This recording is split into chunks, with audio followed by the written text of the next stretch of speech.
This is the IELTS listening test. You will hear a number of different recordings and you will have to answer questions on what you hear. There will be time for you to read the instructions and questions, and you will have a chance to check your work. All the recordings will be played once only. The test is in 4 parts. At the end of the test, you will be given 10 minutes to transfer your answers to the answer sheet. Section 1. You will hear a survey company representative ringing a person to obtain some information. First, you have some time to look at questions 1 to 5.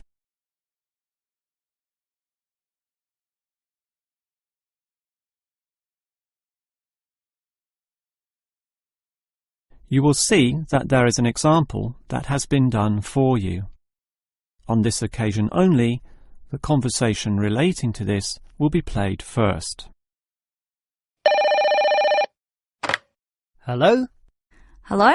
Who is this?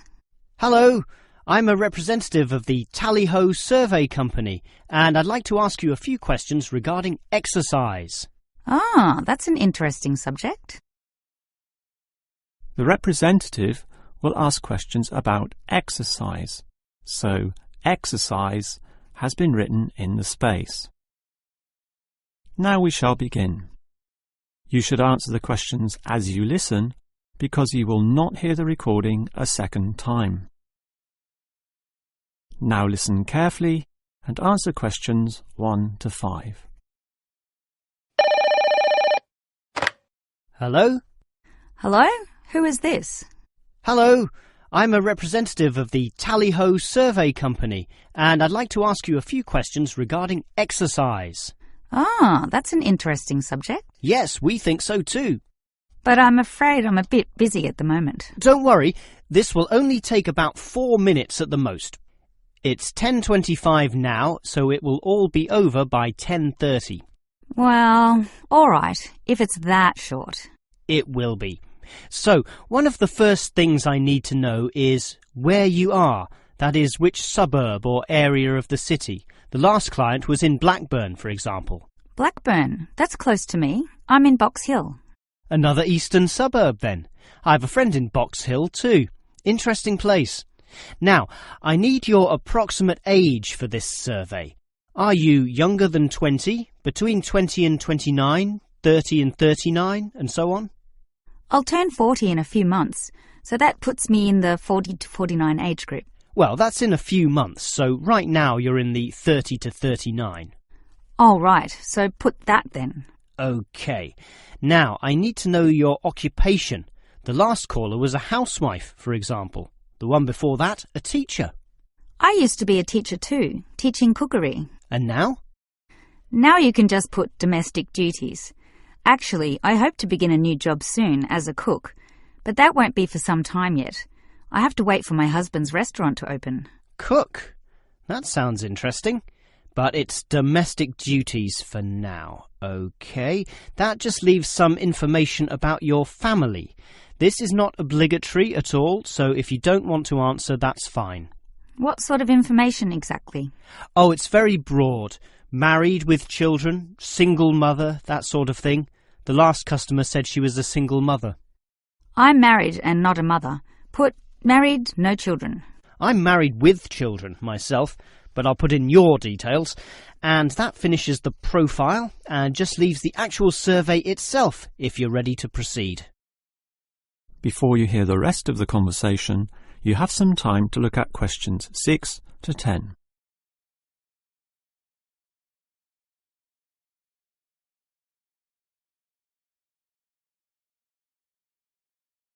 Now listen and answer questions 6 to 10. All right, let's begin the survey now about your exercise habits.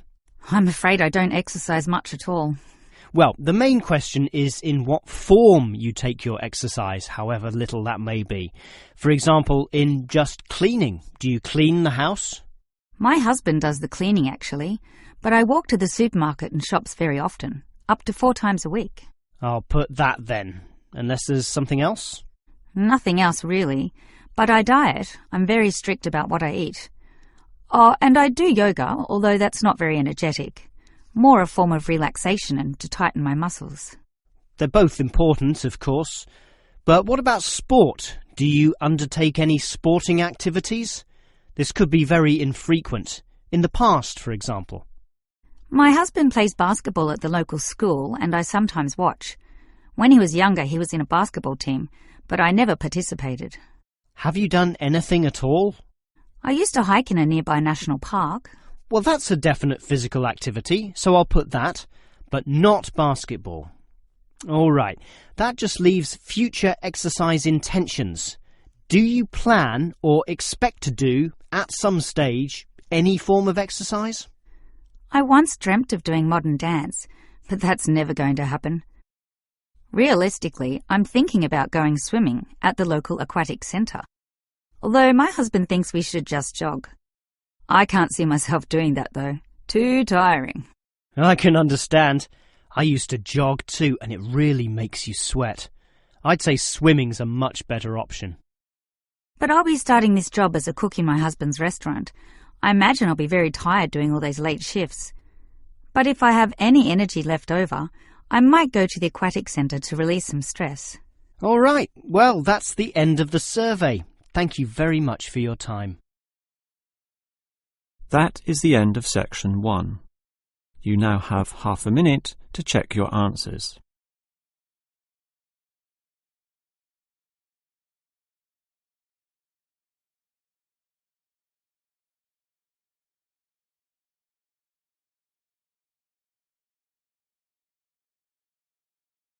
Now turn to section 2.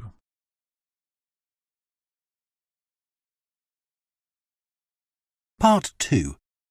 You will hear a training manager giving a talk to a group of senior staff from a hotel chain about the problem of high staff turnover. First, you have some time to look at questions 11 to 14.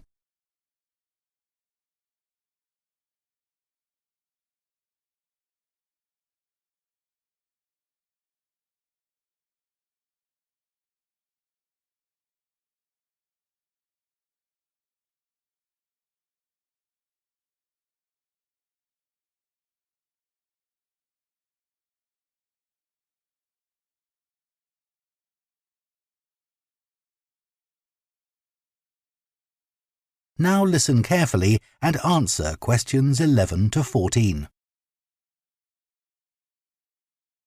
As many of you here today have worked in the hotel industry for some time, I'm sure you have experienced the problem of high staff turnover in your hotels.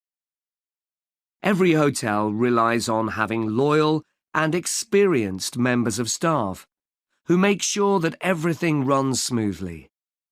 If staff are constantly changing, it can make life difficult for everyone. But why do staff leave frequently in many hotels? Of course, many hotel jobs, such as cleaning, are low-skilled and are not well paid. A lot of managers think it's this and the long hours that are the main causes of high staff turnover.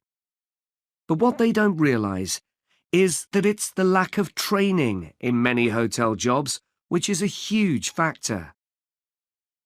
So what kind of problems does a high turnover of staff cause?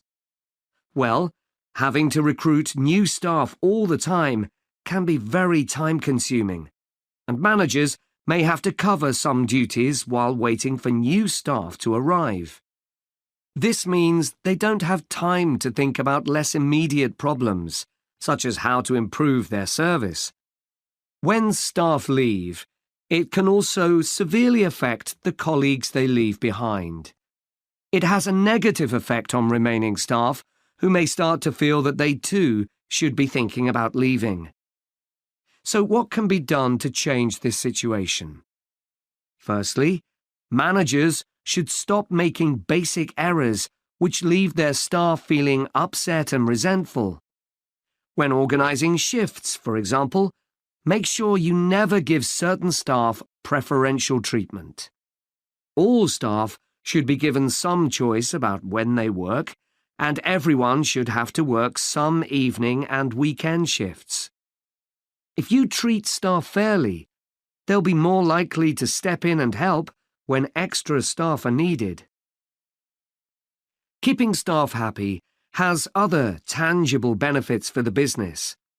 Take the Dunwich Hotel as an example.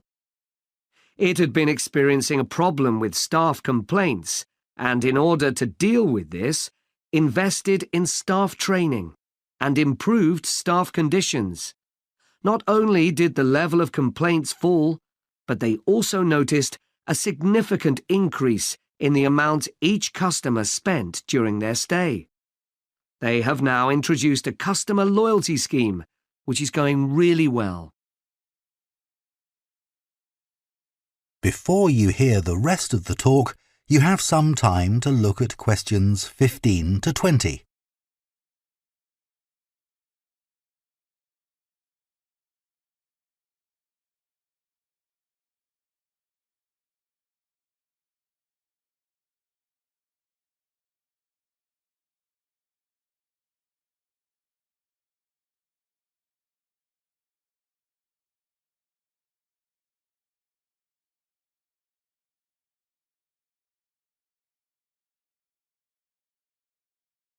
Now listen and answer questions 15 to 20. Now I'd like to look at some ways you can reduce staff turnover in your hotels, and I'll do this by giving some examples of hotels where I've done some training recently. The Sun Club received feedback which showed that staff thought managers didn't value their opinions. They weren't made to feel they were partners who were contributing to the success of the business as a whole. This situation has changed.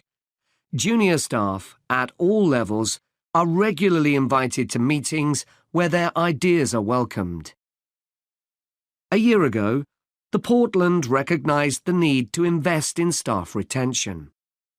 Their first step was to introduce a scheme for recognising talent amongst their employees.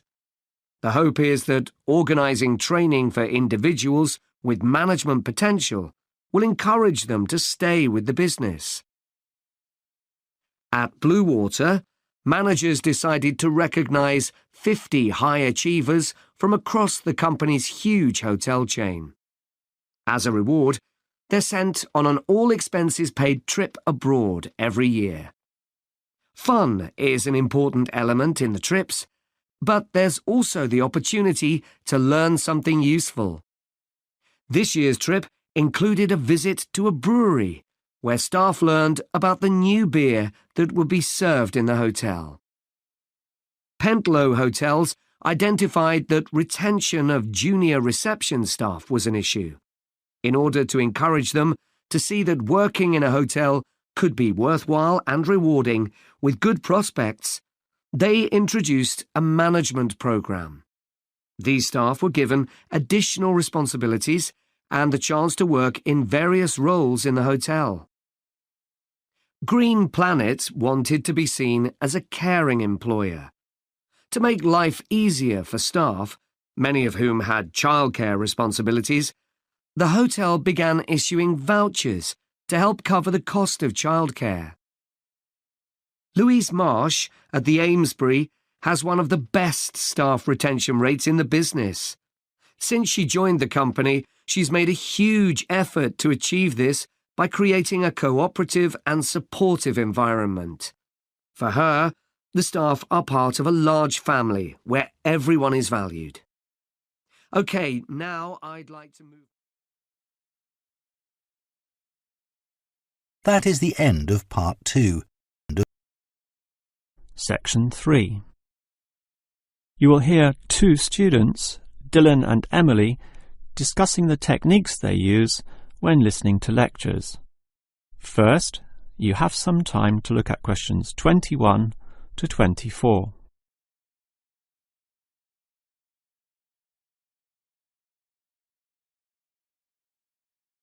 Now listen carefully and answer questions 21 to 24. Hi, Emily. What did you think of that lecture? A bit hard to follow, but I have some good lecture listening note-taking strategies which really help, so I can review the lecturer's message later.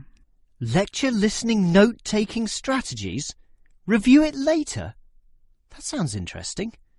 I must admit, I struggle a bit to take down the gist of what I hear. Look at my notes. Well, I can see a basic problem immediately. You're writing full words, such as century, when all you need is a C. And don't write increase, just draw an up arrow. And why write thousand when a TH will do? I see. Just use symbols. That's not a bad idea at all. It's the most basic strategy, allowing you to record information at a faster pace. These lecturers can talk faster than others too, so you don't want to waste any time. But you need to be very familiar with your set of symbols. Why? Because you'll have to look at these notes days, weeks, or even months afterwards when you begin writing your essay. So you'll need to be able to interpret them at a later stage. I think I can do this, even by looking at your notes. Imed must mean immediately. But regarding the lecture as a whole, I knew the professor would be giving a set of specific recommendations and comparing two alternative approaches, so I formatted my page in advance, adding the features consistent with the nature of what I was going to hear. I think I need an example of what you mean. Well, look at my page. Before the lecture, I drew large headings saying recommendations. You should always draw these, and I drew a table saying approach 1 and approach 2. At the end, I drew a flowchart, as obviously the final recommendation would be a step-by-step approach. Then I was prepared in advance to simply fill in the spaces. Wow! Now that's clever. Before you hear the rest of the talk, you have some time to look at questions 25 to 30.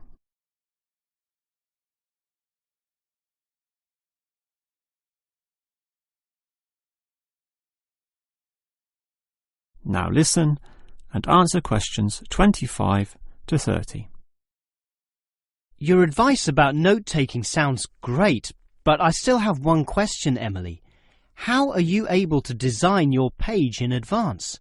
I mean, how can you predict the nature of the talk and know which design is likely to work best?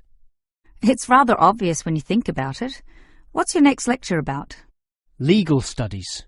Well, that suggests to me that you'll need a flowchart, since the judicial system has a very logical do this first, do that second approach, which must be followed in that order. You know, all the processes that happen in the courtroom and the procedures that must take place to ensure complete legality. Sure, that's the way law is, very linear and orderly. But what about culture studies? That's just a mass of comparisons of different cultures. Which tells you that you'll need a table where, in tabular form, you can efficiently write down information. But often the lecture's not that simple. The professor throws in a really complex mix of ideas. Then use a spider graph, like the web a spider makes, where there's a central idea around which you attach all the associated thoughts and ideas and impressions. I see. I think I understand. And that would be very quick too, very efficient. I like that. But what about management theory? How would you approach that? The same as with culture studies. I'd use a network, which is basically the same as a spider graph, linking thoughts, although this time there are directions involved. It is this element that makes it different, the fact that the thoughts go one way and not the other. Okay, has directions. It sounds logical. And what about the other subjects, such as political science? There's no predictable order to that. Well, for that I'd just put my notes in a line, that is, in linear or straight line fashion, and these notes would use symbols, of course, to save time. Okay, that just leaves mass media. For that, I wouldn't have any special design at all. As you say, sometimes it's impossible to predict in what way lecturers will present their information, in which case the best you can do is pre-write headings, but not specific, just general, as in main 1, main 2, sub 1, 2 and 3, and so on. Okay. But always be prepared to adapt to the nature of the talk, using any one of the other methods if it becomes appropriate at the time. That is the end of section 3. You now have half a minute to check your answers.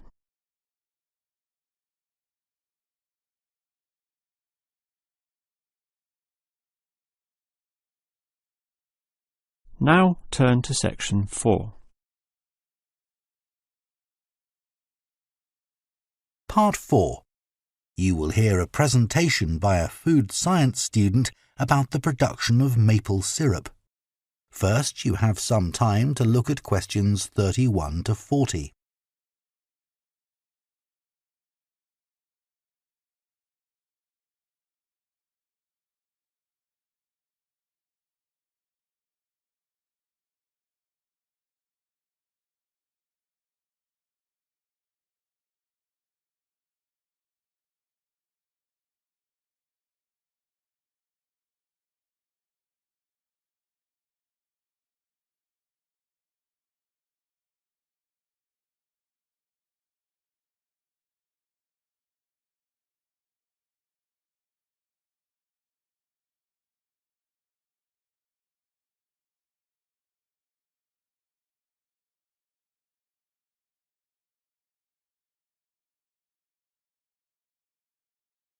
Now listen carefully and answer questions 31 to 40. Hello, everyone. Today, we're going to look at another natural food product, and that's maple syrup. What is this exactly? Well, maple syrup looks rather like clear honey, but it's not made by bees. It's produced from the plant fluid, or sap, inside the maple tree, and that makes maple syrup a very natural product. Maple syrup is a thick, golden, sweet-tasting liquid that can be bought in bottles or jars and poured onto foods such as waffles and ice cream, or used in the baking of cakes and pastries. It contains no preservatives or added ingredients, and it provides a healthy alternative to refined sugar. Let's just talk a bit about the maple tree itself, which is where maple syrup comes from. So, there are many species of maple tree, and they'll grow without fertilizer in areas where there's plenty of moisture in the soil. However, they'll only do this if another important criterion is fulfilled, which is that they must have full or partial sun exposure during the day and very cool nights. And I'll talk more about that in a minute. There are only certain parts of the world that provide all these conditions. One is Canada, and by that I mean all parts of Canada. And the other is the northeastern states of North America. In these areas, the climate suits the trees perfectly. In fact, Canada produces over 2/3 of the world's maple syrup, which is why the 5-pointed maple leaf is a Canadian symbol and has featured on the flag since 1964. So, how did maple syrup production begin? Well, long before Europeans settled in these parts of the world, the indigenous communities had started producing maple sugar. They bored holes in the trunks of maple trees and used containers made of tree bark to collect the liquid sap as it poured out. As they were unable to keep the liquid for any length of time, they didn't have storage facilities in those days. They boiled the liquid by placing pieces of rock that had become scorching hot from the sun into the sap. They did this until it turned into sugar, and they were then able to use this to sweeten their food and drinks. Since that time, improvements have been made to the process, but it has changed very little overall.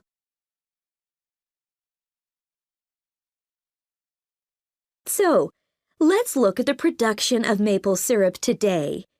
Clearly, the maple forests are a valuable resource in many Canadian and North American communities.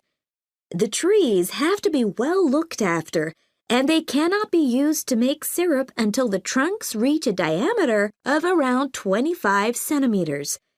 This can take anything up to 40 years. As I've already mentioned, maple trees need the right conditions to grow and also to produce sap. Why is this? Well, what happens is that during a cold night, the tree absorbs water from the soil, and that rises through the tree's vascular system. But then, in the warmer daytime, the change in temperature causes the water to be pushed back down to the bottom of the tree. This continual movement, up and down, leads to the formation of the sap needed for maple syrup production. When the tree is ready, it can be tapped, and this involves drilling a small hole into the trunk and inserting a tube into it that ends in a bucket. The trees can often take several taps, though the workers take care not to cause any damage to the healthy growth of the tree itself. The sap that comes out of the trees consists of 98% water and 2% sugar and other nutrients. It has to be boiled so that much of that water evaporates, and this process has to take place immediately using what are called evaporators. These are basically extremely large pans. The sap is poured into these. A fire is built, and the pans are then heated until the sap boils. As it does this, the water evaporates and the syrup begins to form. The evaporation process creates large quantities of steam, and the sap becomes thicker and denser, and at just the right moment, when the sap is thick enough to be called maple syrup, the worker removes it from the heat. After this process, something called sugar sand has to be filtered out, as this builds up during the boiling and gives the syrup a cloudy appearance and a slightly gritty taste. Once this has been done, the syrup is ready to be packaged so that it can be used for a whole variety of products. It takes 40 liters of sap to produce 1 liter of maple syrup, so you can get an idea of how much is needed. So that's the basic process. In places like Quebec, That is the end of part 4.